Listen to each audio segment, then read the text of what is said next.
And the survey says,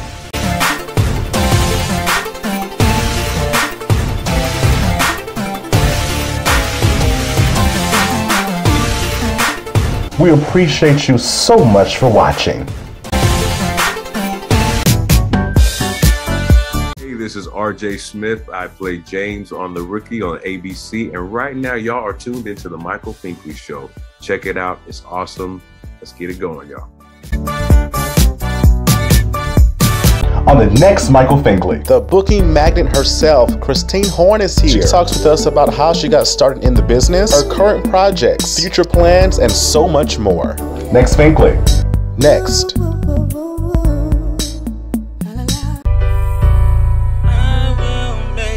If I can make it through the night, just to see a brighter side, 'cause I've been working all my life just to make. Welcome to Michael Finkley Show. Thanks for joining us today. So y'all, when I lived in New Hampshire from I think 2011 to 2016, I was a part of this church. And they actually had performances. They did like Easter plays, and literally it had a gym and a stage, and where they did a lot of plays. And so I was a part of this ministry, and it was very cool. I've never been a part of it. I was never a part of anything like that before attending this church in New Hampshire. Shout out to New England Pentecostal Ministries in Pelham, New Hampshire. And I was there, and I assisted in the plays and their different shows or what have you. And then I found myself, I'm like, this is so much fun. And people even asking me, you know, how long have you been acting? I'm like, I started yesterday, like literally, because it was my first time. But I just grew to love this, and something I want to continue as well as time goes on. I haven't done it in a while since those times, but I found something that I really enjoyed, and I love it. I love it. So if you have any ideas or pointers for me, Fink Fam, you know, send them my way. Send them my way. So again, it's something that I loved about myself, learned about myself, and still love about myself as well. And this is what our guest is talking about today. She knew that at an early age, she wanted to be in front of a camera. And today she is showing it off. All of it, all of her talents, all of her techniques, all of her experiences, all in front of the camera. Yes, I'm talking about actress, the booking magnate herself, Christine Horn, is with us as she talks about her experiences in her own words. So Fink Fam, don't you go away. Back in a moment. Coming up, we have Christine Horn. Back in a moment. What's the 411? It's your boy Famous, and I'm known for singing Tony Buxton, and you're watching the Michael Finkley Show, baby. On an all-new Michael Finkley, actor and entertainer Jevin Smith is with us. He tells us how he got started in acting, and he tells us how he got his family involved in the industry as well. This is a show you don't want to miss. Next Finkley. Friday. Colors. What the? Oh, God. This one. Yeah, right, Marine. So I guess we don't stand for colors, huh? I'm sorry. I was starving. What was you eating on anyway? Let me put you on. This that Lucy's hoopie pie. Okay. Hey, but before you go, Marine, what can I get me one of those? Oh, at all the Super Target locations, Sergeant. Okay. And where can you get your chart sheet at in the morning? On your desk. As long as we track it.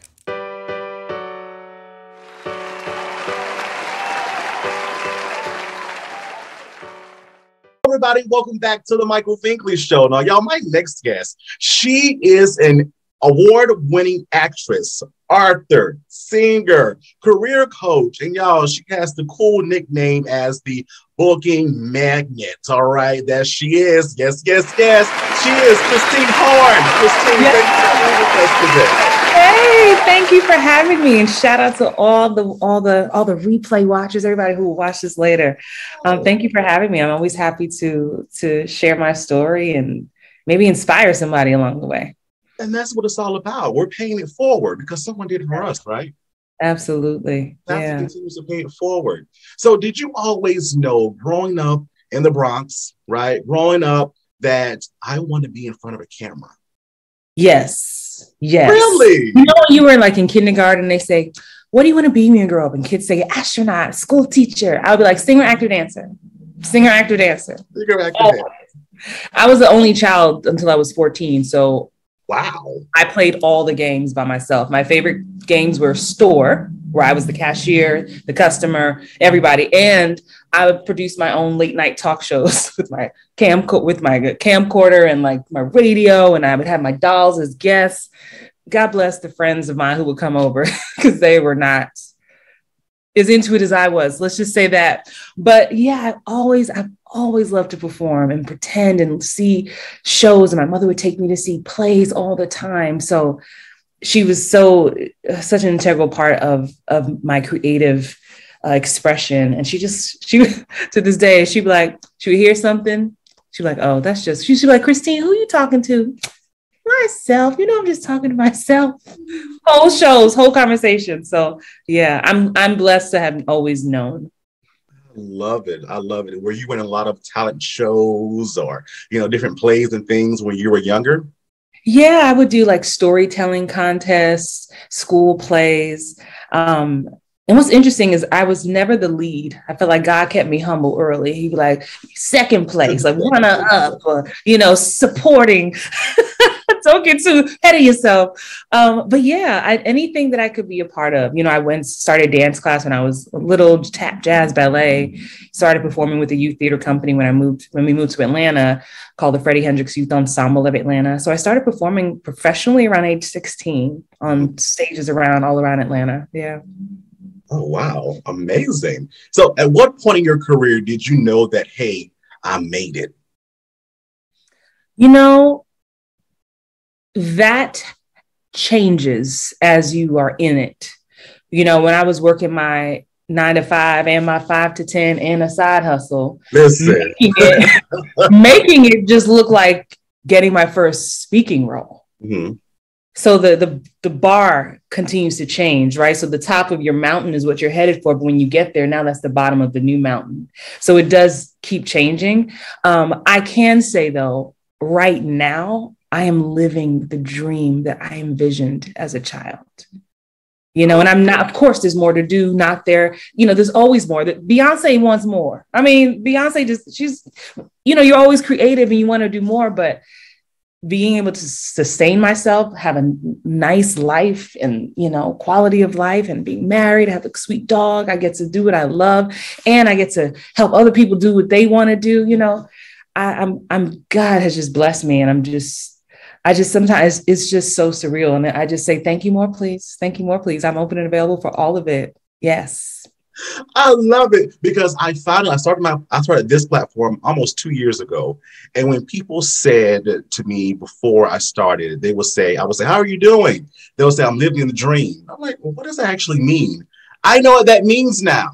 No, good. It's always been a dream of mine. And talking with individuals like yourself has always been a dream of mine. So I understand that dream concept of what you're saying. Do you stop dreaming?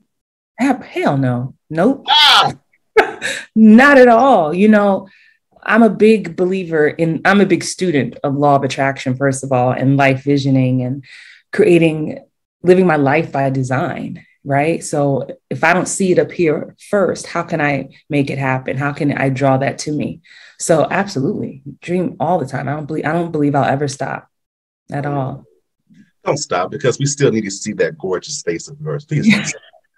Don't stop, Christine. Don't stop. You neither. You don't stop either. No, man, we can't. We can afford not to. Mm-hmm.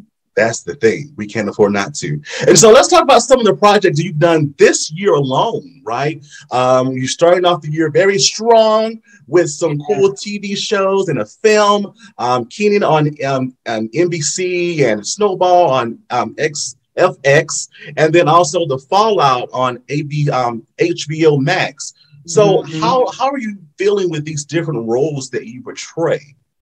It's so fun to try on these different roles. I'm blessed to say that I don't feel stuck in any way in one lane of anything. As you can see, I come ready to transform, right? With this bald head, honey, wig. I got 10 wigs in the suitcase over there. So I can be whoever I need to be. need to be, and it's so grateful, because we shoot these shows a while back, and you don't always know when things are going to air. I mean, for instance, The Fallout, which is an amazing movie on HBO Max, we shot that right kind of toward the second year of the pandemic, we were really in the thick of it. And it was an indie film that just started getting, I forgot about it. It was in film festivals, and I was like, oh, I wonder whatever happened. And then one day it was like HBO Max. I was like, oh, wow. So it's always like little surprises, when these shows come out, it feels like my birthday over and over again. Like, okay. But I just love being able to try on different roles. The role I play in Snowfall is a teacher. The role I play in The Fallout is a teacher. The role I play in Snowfall on FX is a bounty hunter stripper. And then the role I was on when I was on Kenan, it was a doctor, which I do lots of. So it's just the gamut. So it's a lot of fun. Wow. How do you prepare? What does that process look like for you? It changes per role, but for the most part, my favorite part is research. Once I find out I have an audition, if the show already exists, if it's a TV show, because I do a lot of television, if the show exists, I love going down the rabbit hole of watching it, seeing where I fit into the world and what I could bring to the show based on what the 2-sentence description they've given me of the character. If it's a movie, then I'm researching the director, the creative team, to see, again, what their vibe is. For me, I'm very drawn to music. So I love there's some fire trucks going by. I love letting music guide me in the soundtrack to my characters. I start, how do they walk? How does she talk? What does she look like? Especially, again, because I wear so many wigs, I understand how much hair tells a story and can guide us into what we think and assume about people. So I'm very careful about that. And yeah, it goes back to the visioning. I have a process I teach my students called the VAC technique, visual, auditory, kinesthetic. I pulled that from sports, but before I audition, I sit with what I've created in my mind and I visualize what does this person look like? Then it's the auditory. What does she sound like in her environment? What does she hear? Like how we just heard that fire truck go by. Does she live in a loud city? Is it like what's happening? How does that impact her day to day? And then kinesthetic, like what does it feel like? What are you hearing as the people go by? What does it feel like in the air? How does the air feel? Is it chilly? Is it warm? Like all of that I sit with, and I get to create it. When I audition, I don't see myself like, even though I may just be auditioning in front of a gray backdrop at my house, I see myself not just on set shooting, I see myself in the world of the show and the character, if that makes any sense. So yeah, that's my process. That's a bit of my process. That does make sense. And I've asked that question to other actors and actresses. That's the most detailed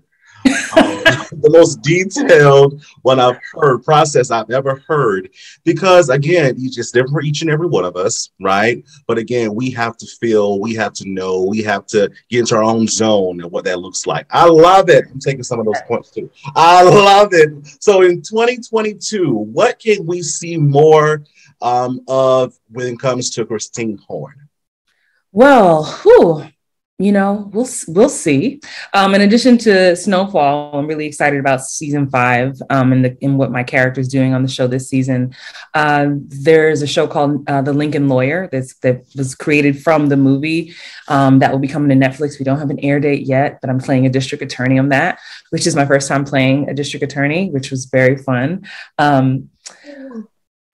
I'm trying to pause. Sometimes I forget what I shot. Okay. NCIS. I'll be on NCIS this year. And on a personal note, I'm planning my first large conference for actors, actually in Atlanta, Georgia. I want to give actors the experience of opulence and like a sanctuary, a safe space to be free and create. And so I'm inviting, guest speakers and teachers to create this incubator of sorts. So I know that's a challenge for me personally as an entrepreneur. But, other than that, the life of an actor is, we don't know. I mean, I did book a role in something pretty big that I can't talk about yet. But when you see it, it'll be exciting. Yeah. I love it. We can't wait, especially about this conference. I love it. I love it. Please keep us updated on that. and how we can share the information as well through our platform. What does that next level look like? We're continuously dreaming, Christine, and you're dreaming, and you're thinking about the future. What does that entail? What does that next role look like? What does that next feature look like for you? You know, for me, to be totally honest, I believe it's going to be something that I create for myself. You know, Hollywood can easily turn into the wait and hope plan, right? And hoping one day someone will write something that's just perfect for you. And though we see so many amazing stories of so many celebrities who play these juicy roles and they get Oscars, you know, or Emmy Awards, and that would be awesome. Thank you more, please. Thank you more. I'm really drawn to, and I have yet to play a really dark, gritty, dramatic character that's based in a thriller or sci-fi context. And that doesn't always come across my plate with auditions. So I'm learning to work my writing muscle. I'm a newbie in the writing for TV space. But that's something that I'm like, hey, well, I'm at least learn and get help and figure it out because I want to try on some more things and challenge myself. I love it all. And that's what it's all about, challenging ourselves. And so in order for it to improve and get to the next level of success, how do you define the success for you? Because we know it's different for each and every one of us. Well, for me, it is, I don't know. That's always a tricky question. For me, success just looks like living life the way you want it, the way you want to. There's something that you're experiencing in your life that you don't desire. Find a way to work to get out of that situation. You know, I tell people all the time, like, don't be fooled by your day job or your night job. Like, it doesn't have to define you. It's something that helps to finance your life. And we're grateful for the provision. But, you know, I remember for myself working my job, I was like, I'm meant for more. And I'm gonna just keep working till I can. How much does it cost to move to LA? Okay, how much do I need to save? Like, just planning, like, you know, so for me, that success is like living the way you want to live, doing the things you want to do. And if you're not yet, being aware of that and working toward that, whatever that means for you, because no one else gets to define that. Because listen, I've been acting a long time and done a ton of TV shows, but the people are like, but what about Tyler Perry though? Did you do Tyler Perry though? People are like, but what about the... I was on Blackish. I was on Grey's Anatomy. I did like yeah, but did you do? So for many people, if I don't define success for me, it's easy to get lost in that, you know, because people don't have do you understand? So most people can't even make it being an actor. Most people can't deal with the rejection. We get told no pretty much every single day. That you're not good enough. You're too tall, too this, too short. It's all the things. So when you even get an audition, you're already beating out so many people who couldn't even get an audition. And then when you actually get a call back, go to the next round, you beat out those people. Then when you book it, it's like winning the lotto sometimes. That's what it feels like, you know? So you could be doing good work, but it doesn't always mean A plus B does not equal C, right? You know, it's like, oh, I gotta, you know, you're a very educated man, I know. So it's like, just because I get the degree, we assume that will automatically equate to blank. It should, we hope, but it might not. Okay. So then what, right? So who gets to decide if you're a success or not? You have to, right? So, right. Yeah, don't get me fired up because I'm all about. Receive my power. Yes, definitely. I love it, and I love it all. How can the Fink fam keep in contact with you through your social media? Oh, Fink fam. Yes, actress Christine Horn on all things. I have a whole lot of fun on TikTok especially for my younger audience. And Instagram, I'm really active there. And on Facebook. And listening to this, that is an actor or an aspiring actor, I do have a community that I created called Hollywood Bound Actors. And it doesn't matter where you are, Hollywood Bound is a state of mind. And if you would like some coaching or some encouragement, I'd invite you to join our Facebook group. It's a free Facebook group called Hollywood Bound Actors. And we have a podcast with so many episodes. I have a YouTube channel. So you can just get your life, just put my name in on YouTube. You can binge hundreds of videos there to help you do what I do. And I'm very transparent. I share it all because I know I've been so blessed and a lot of people, you know, I experience this too. People don't always want to give you the tea, like because they're operating from a lack scarcity mentality of this is mine. If I tell you this, and it's going to take away from me. And that's all false, you know? So I just share because it's not mine anyway. So if you are watching this and have some secret desires to be an actor, I encourage you to connect with me and follow our community. Well, I know that I'm going to connect because that's one of my dreams. Oh, awesome. Front of a camera as you do. So I'm definitely going to connect. Think Fam, connect. Information is in it. Yes. Yes, ma'am. Y'all, Think Fam, y'all, it is Christine Horn. Christine, thank you for being with us. Thank you. Thank you. This was lovely. Thank you so much, everybody, for watching. You're very welcome. Don't you go away, y'all. Back in a moment.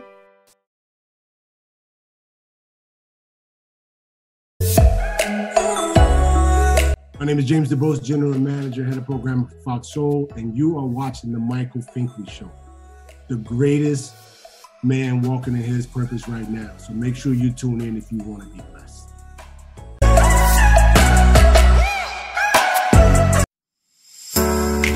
Hello everybody, it's Finkley from the Finkley Experience. We're an educational consulting firm that specializes in first-generation education. So we assist students with their college and career endeavors. We train school administrators on the state of first-generation students. And also, we partner with colleges and universities to assist with their first-generation population for easy transition from high school to college. So if you're looking for a presenter or speaker that presents on these topics and so much more, visit our website at thefinkleyexperience.com and learn about all that we do. We're looking forward to working with you. On an all-new Michael Finkley, actor and entertainer Jevin Smith is with us. He tells us how he got started in acting, and he tells us how he got his family involved in the industry as well. This is a show you don't want to miss. Next Finkley. Friday.